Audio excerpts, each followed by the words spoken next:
Hello అండి. అందరూ బాగున్నారు కదా? రోజు స్వీట్లే చేసుకుంటున్నాం కదండి. ఈరోజు రవ, అదే బియ్యపు రవ పులిహోర చేసుకుందాం చింతపండుతో. ఓకేనండి. ఇదిగోనండి ఒక గ్లాసు, ఇది రెండో గ్లాసు. 2 గ్లాసులకి మనం 5 గ్లాసులు నీళ్ళు పోసుకుందామండి. ఓకేనండి.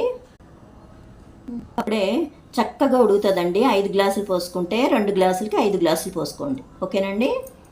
వెలిగించుకుందామండి. స్టవ్ కొంచెం మందంగా 1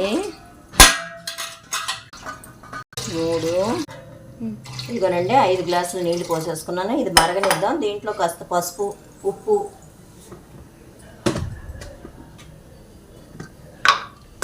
కల్లుప్పు వేసుకుంటున్నానండి. ఉప్పు, నూనె అండి, వేరుశనగ నూనె వాడుతున్నాను. ఓకేనండి. వేరుశనగ నూనె బాగుంటుందండి. ఇటు పక్కన ఏమోనండి, ఇటు పక్కన కాస్త నీళ్ళు పెట్టుకుని, ఇదిగో ఇంత చింతపండు చాలండి, ఒక ఉండ పెద్ద ఉసిరికాయ అంతా నానబెట్టేసుకుని కొంచెం ఉడకనిద్దాం. ఇదిగోనండి రవ పోసేస్తున్నాను. రవ పోసేసుకుని చక్కగాను మూత పెట్టేసుకుందాం. సిమ్లో పెట్టుకుందాం. ఉడుకుతుంది నిదానంగా. ఒకసారి చూసుకుందామండి ఎలా ఉందో. ఇప్పుడే ఉడుకు పడుతుందండి. ఒకసారి కలుపుకొని మళ్ళీ మూత పెట్టేసుకుందాం.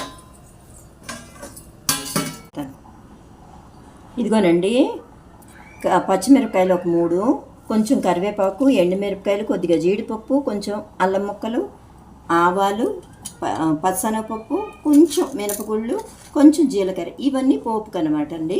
ఓకేనా. ఇదిగోనండి చింతపండు పులుసుకుని చింతపండు పులుసు మనం ఉడకబెట్టేసుకుందాం.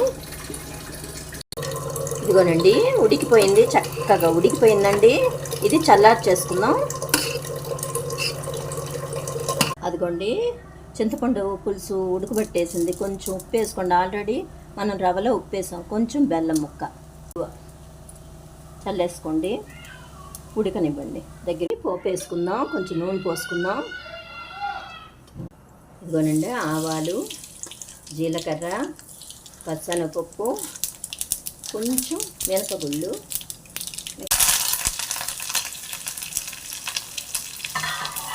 పోపు వేగిపోయింది. కొంచెం పసుపు, కొంచెం దీంట్లో కూడా ఇదిగోనండి ఇంగు పొడి కూడా కొద్దిగా వేసుకుందాం.